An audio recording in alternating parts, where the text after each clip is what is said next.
Au sommaire de cette édition, Caravane de la jeunesse, les lycéens environnés informés sur leur avenir. Des étudiants finlandais vont à la rencontre de Monsieur le maire. La course Papang se prépare avant l'épreuve de trail du 8 mai prochain. Retour sur les bons résultats de l'OCA en Super 2 Poule A. Le marché de la cour du samedi matin, bilan après 2 ans et demi. Il est sorti, quoi voir et faire aux avirons, le programme complet en fin de journal. Et enfin, quel temps fera-t-il ce samedi et dimanche ? La caravane de la jeunesse initiée par le relais de l'insertion a permis mercredi aux lycéens environnés d'être informés de toutes les opportunités d'emploi, de formation et de dispositifs d'insertion. Les jeunes ont été nombreux à venir collecter des infos sur le futur de leur avenir professionnel. C'est important pour la Cité des métiers de participer à de telles opérations ? C'est exactement l'objectif de la caravane de la jeunesse, en fait, d'aller à proximité dans les quartiers au plus près des jeunes pour apporter cette information justement. Et quelle information on va leur apporter ? On va leur parler des dispositifs, des offres, des formations ? Oui, alors du coup, au niveau des informations apportées, vous avez tout ce qui touche à la formation, à de l'apprentissage, aux formations professionnelles. Vous avez tout ce qui touche dispositifs financiers, dispositifs d'accompagnement, des dispositifs d'accompagnement pour les décrocheurs scolaires. Vers quel secteur on se dirige quand on choisit l'apprentissage ? Alors, il y a plusieurs secteurs en fait qui sont choisis tout simplement. Donc, on peut avoir tout ce qui touche voie vers la mécanique, tout ce qui touche pâtisserie, boulangerie. On a aussi de l'apprentissage sur tout ce qui dit installation clim, etc. Donc, plusieurs volets qui sont attrayants, on va dire. Une personne qui malheureusement s'est absentée durant l'école, durant le lycée aujourd'hui, s'il a besoin d'enseignement, il va vers quelle plateforme ? Alors, il peut effectivement retrouver le relais de l'insertion situé aux avirons, ou il peut éventuellement appeler la Cité des métiers ou venir sur place directement. Donc nous, on est basé à Saint-Pierre, dans le campus pro, et on pourra répondre à ses besoins et à ses demandes. Nous, au niveau du relais de l'insertion, donc on est là justement pour les accueillir, pour travailler ensemble sur leur questionnement et en leur proposant diverses informations sur différents dispositifs et divers d'autres champs de métiers qui puissent s'orienter. Donc comme c'est la période des orientations au niveau du lycée, et c'est le moment propice pour que les jeunes puissent avoir les différents dispositifs qui existent, éventuellement s'ils ne savent pas, ils ont un questionnement sur leur futur métier. Donc là, on a été sollicité au niveau de la Chambre des métiers, l'école de la seconde chance, il y a le CRIJ, le Centre régional d'information jeunesse, et aussi la Chambre des métiers, qui sont là justement pour apporter des informations pour les jeunes qui seront intéressés par l'apprentissage après leurs études. Des étudiants finlandais qui viennent à la rencontre du maire des Avirons et qui plus est dans son bureau. L'occasion pour le premier magistrat de la ville d'échanger avec eux sur les thématiques de développement durable et de biodiversité. Que ce soit en Finlande ou à La Réunion, la nature a des droits intangibles et inaliénables. Quand on parle avec le cœur, avec les convictions, on ne peut que captiver les gens qui sont en face de nous, notamment ces jeunes qui se posent cette question de savoir qu'est-ce qu'ils peuvent faire, eux, pour sauver la planète. Le plan d'1 million d'arbres du département est relié au plan de 6 000 arbres TKD, Thérésien Cadet des Avirons. Et l'objectif étant de mettre 6 000 arbres, on est déjà à plus de 3 000 arbres endémiques et indigènes qui sont plantés. On ne les plante pas n'importe comment et n'importe où, donc il y a tout un travail d'un chargé de mission qui est fait. Mais aussi, on travaille avec la population, puisque le concept de la participation est primordial dans la réussite de ce type de projet. Les gens participent. Qu'est-ce que vous voudriez, en tant que premier magistrat, que ces étudiants finlandais qui vont bientôt repartir, ils rapportent des avirons dans leur bartelle ? Qu'est-ce qu'il faut qu'ils retiennent des avirons ? Ce qu'il faut qu'ils retiennent des avirons, c'est qu'on ne baisse pas les bras.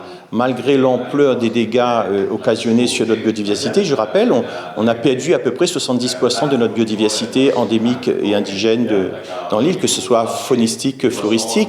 Et donc, on ne se décourage pas. On se dit que nous, on doit faire quelque chose pour les générations futures. Et donc, on se bat aujourd'hui à travers ce projet TKD, à travers le plan d'1 million d'arbres. Tous les jours, on continue à se battre en mettant partout sur notre territoire donc des espaces, en créant des micro-forêts, parce qu'on voit bien là, notamment sur la place de la mairie et de l'église, cette micro-forêt qui est en train de pousser tous les jours. On voit pousser à vue d'œil, et ben c'est des espaces de fraîcheur, c'est de l'oxygène qui est ramené donc à la ville. C'est aussi l'emprisonnement donc de ce CO2 à travers nos plantes qui évite justement ce réchauffement climatique et donc toutes les problématiques liées à ça.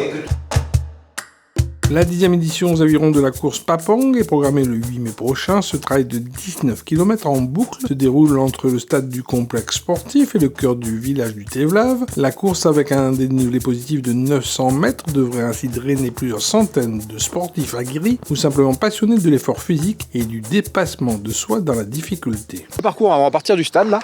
Donc on part du stade, on va descendre après sur la partie basse des avirons. Donc il y a une partie qu'on ne connaît pas trop qui descend jusqu'au front de mer.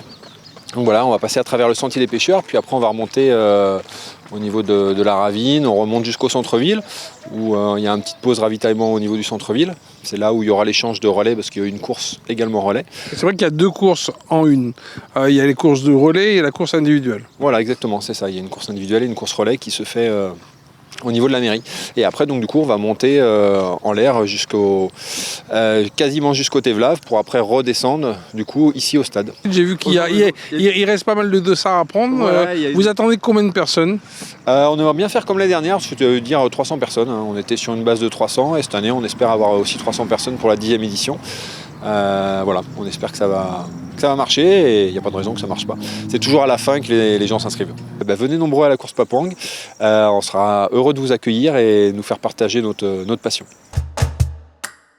L'Olympique Club des Avirons a vraiment lancé son championnat en Super 2 Poula avec 2 victoires d'affilée au compteur. Pour la 5e journée, les footballeurs de l'ECA devront se défaire samedi soir de la formation de Grandbois. Cette semaine, les entraînements ont été marqués par l'envie de tous les joueurs de continuer à viser le haut du tableau. Seule crainte mineure pour l'effectif, un match à Grandbois n'est jamais une partie de plaisir joué d'avance. On se prépare justement pour être bien dans ce championnat-là. Par rapport à la qualité de mes joueurs, j'ai pas eu aucun doute. Je savais qu'à un moment donné, le travail allait payer. Et il a payé assez vite. Je suis satisfait justement des résultats qu'on peut faire en ce moment. Et l'objectif même, c'est de continuer et pourquoi pas aller grappiller un maximum de points et jouer les premiers rôles cette année. Et moi, par rapport à la qualité de mon groupe, je ne doute pas qu'on est capable d'aller chercher un résultat déjà ce samedi et surtout d'aller jouer les premiers rôles cette année. Alors, qu'est-ce qui fait la force de ce groupe? Je prime, moi, à faire travailler pour le collectif et dans le collectif. L'individualité, il se met au service du collectif. Moi, c'est le collectif, l'individuel, il m'intéresse surtout s'ils se font dans le collectif. Mais individuellement, on ne peut pas compter sur 1 ou 2 individualités, ça, c'est pas possible. Quand tu arrives à Bonchard, on se trouve sur la pelouse d'entraînement Polo Brabant pour bientôt un match ce samedi contre Grandbois. Tu es capitaine, donc c'est toi qui est un peu le catalyseur de cette équipe-là. C'est la force, c'est le collectif. Est-ce que toi, à ton poste de milieu droit, tu sens que l'équipe peut aller encore plus haut? Oui, c'est une bonne équipe qui comporte beaucoup de jeunes, mais beaucoup de jeunes aussi des avirons, c'est ce qui compte beaucoup et c'est ce qui fait notre force aussi. Donc on s'entend très bien en dehors et sur les terrains, donc je vois pas pourquoi on peut que faire un bon championnat si on est en bonne condition physique et préparé psychologiquement. Ça reste quand même nous les acteurs sur les terrains et il faut toujours rester concentré et on va dire que les à côté on verra à la fin de saison. Après 2 ans et demi d'implantation, le samedi matin au centre-ville, le marché de la Cour des Avirons est devenu le rendez-vous phare pour les rencontres et les échanges du début de week-end, bilan d'un espace ouvert forain qui marque véritablement de son empreinte gustative, épicée et fruitée toute la population qui s'y déplace. Le bilan aujourd'hui, le marché forain, il est toujours constant, c'est-à-dire on a toujours le même nombre d'emplacements qui est occupé chaque samedi. Combien d'emplacements occupés par les forains ? On en a aujourd'hui 30 places de disponibles au marché forain, c'est-à-dire les 3x3. Chaque stand fait 3x3 et on a un stand dit volant. C'est un stand aussi un 3x3. C'est réservé aux associations ou aux diverses collectivités comme la Civis qui est régulièrement présent sur notre marché forain. Bien sûr, qui dit marché, on trouve légumes, fruits, produits du terroir. Qu'est-ce qui fait la force de ce marché qui attire de plus en plus de monde ? Le marché forain, aujourd'hui, il est assez diversifié. On a des bases ordières, on a surtout des producteurs locaux. Ce sont des producteurs qui vendent leurs propres produits. Et nous avons aussi quelques autres forains, le charcutier. Il y aura très prochainement un poissonnier. Donc j'invite l'ensemble des Avironnaises et des Avironnais à venir chaque samedi faire leur petite course. Faire aussi leur causette, puisque ce marché il est devenu le lieu incontournable de rencontre, d'échange, de partage de la vie avironnaise.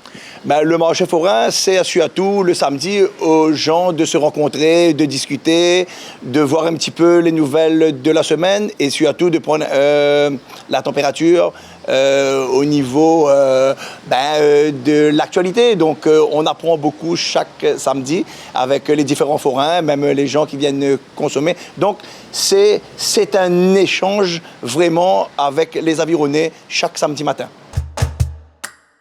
Et pour rappel, dans le cadre de l'élargissement du pont Banane, la municipalité a pris un arrêté interdisant la circulation sur la RD16. Une déviation sera ainsi mise en place dans le sens descendant par la RD16, chemin des Bananes, chemin Édouard Rivière, chemin La Croix, et dans le sens montant par chemin Édouard Rivière, rue Polo-Brabant et RD16. Idée de sortie à présent, la salle Georges Brassens des Avirons vous invite ce vendredi soir à 20h pour un road théâtre initiatique, frénésie d'émotions garanties. Ces deux personnages qui se retrouvent sur la route, alors une route d'abord aérienne, ensuite maritime, et après la route en bitume macadam aux États-Unis. Et initiatique parce que c'est un personnage qui part d'un endroit où on est dans l'immobilité totale, où il a du mal à avancer dans sa vie, il est un peu perdu, et avec toutes les rencontres qu'il va faire autour de son voyage, il va grandir considérablement, et il sera plus le même à la fin de l'histoire. C'est sûr que c'est assez en lien avec ce que j'ai envie de dire du voyage et ce que ça apporte, les rencontres avec les gens qui te font grandir, qui te font évoluer sur ta perception du monde, sur ta vision de la vie. Et forcément que tous les personnages qu'il va rencontrer, même les plus exubérants, ça va le faire réfléchir et ça va l'amener à revenir sur l'île de la Réunion en considérant son île très différemment du moment où il est parti. La médiathèque Jean-Bernard vous propose aussi du 4 mai au 9 juin prochain l'exposition 20 ans, 20 poètes. L'événementiel mettra à l'honneur notamment Jean Albani, Henri Azéma, Carpana Mariboutou et tous les poètes à la plume créatrice, enivrante et féconde. Et à la page météo, le temps sera ensoleillé ce samedi avec un ciel sans nuages, du battant des lames de bois blanc au sommet des montagnes du Tévlav. Le thermomètre devrait ainsi atteindre les 26 degrés aux heures les plus chaudes de la journée. À noter aussi la présence de vent moyen dans les endroits les plus exposés. Dimanche, c'est le même scénario qui se profile à l'horizon en termes donc d'ensoleillement avec un mercure qui gagnera un petit degré supplémentaire par rapport à la veille. Le mercure affichera ainsi 27 degrés et de très rares nuages pourraient ainsi atténuer le bleu du ciel avironné. Sur ce, merci de votre attention et restez connectés sur toute l'actualité de la ville des Avirons en continuant à nous suivre sur les plateformes YouTube, Facebook ainsi que SoundCloud et aussi sur www.mairie-aviron.fr. Ville les Avirons, vers un territoire durable.